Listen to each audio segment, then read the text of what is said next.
یہ سوال ہے جی کہ تو اگر خود ہے خدایا میری شہرک سے قریب، پھر یہ شانوں پہ فرشتوں کا تکلف کیسا؟ یہ کیا ہے جی جو ارد گرد کہتے ہیں کرامن کاتبین بیٹھے ہیں، فرشتے یہ لکھ رہے ہیں، تو اگر اللہ ہر چیز جانتا ہے تو ان کے ذریعے سے کیا لکھوا رہے ہیں؟ میرے بھائی یہ شاعری کے لیے اچھی ہوتی ہے، اس کو حقائق کا ماخذ کبھی نہیں بنانا چاہیے۔ اس دنیا میں اللہ تعالیٰ نے ہمیں جس امتحان میں ڈالا ہے اس میں یہ اہتمام بھی کیا گیا ہے کہ اللہ تعالیٰ اپنے علم کی بنیاد پر فیصلہ نہیں کرے گا۔ علم کی بنیاد پر فیصلہ کرنا ہو تو پھر تو کوئی ضرورت ہی نہیں ہے کسی حساب کتاب کی۔ اللہ تو جانتا ہے، میری پیدائش سے بھی پہلے جانتا ہے میں کیا کروں گا کیا نہیں کروں گا۔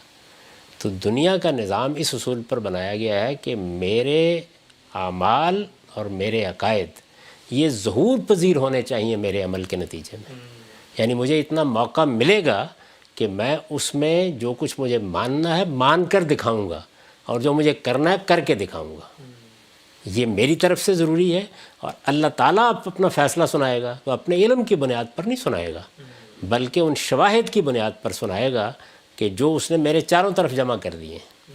میرا اپنا وجود گواہی دے گا، میرے اپنے ہاتھ پاؤں گواہی دیں گے، اور اسی طریقے سے خدا کے فرشتے ایک ایک چیز کو نوٹ کیے ہوں گے۔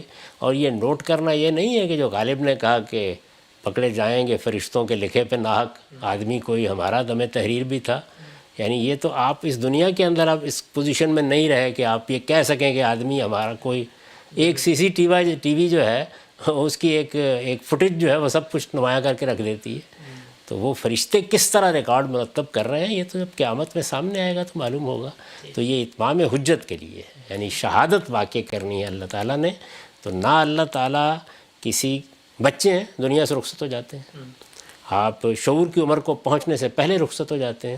اللہ تو جانتا ہے کہ آپ کیا کریں گے بڑے ہو کے، لیکن اس پر فیصلہ نہیں ہوگا۔ جو مہلت آپ کو ملی ہے جس میں آپ کے علم اور عمل کا ظہور ہوا ہے اس کی بنیاد پر فیصلہ کیا جائے۔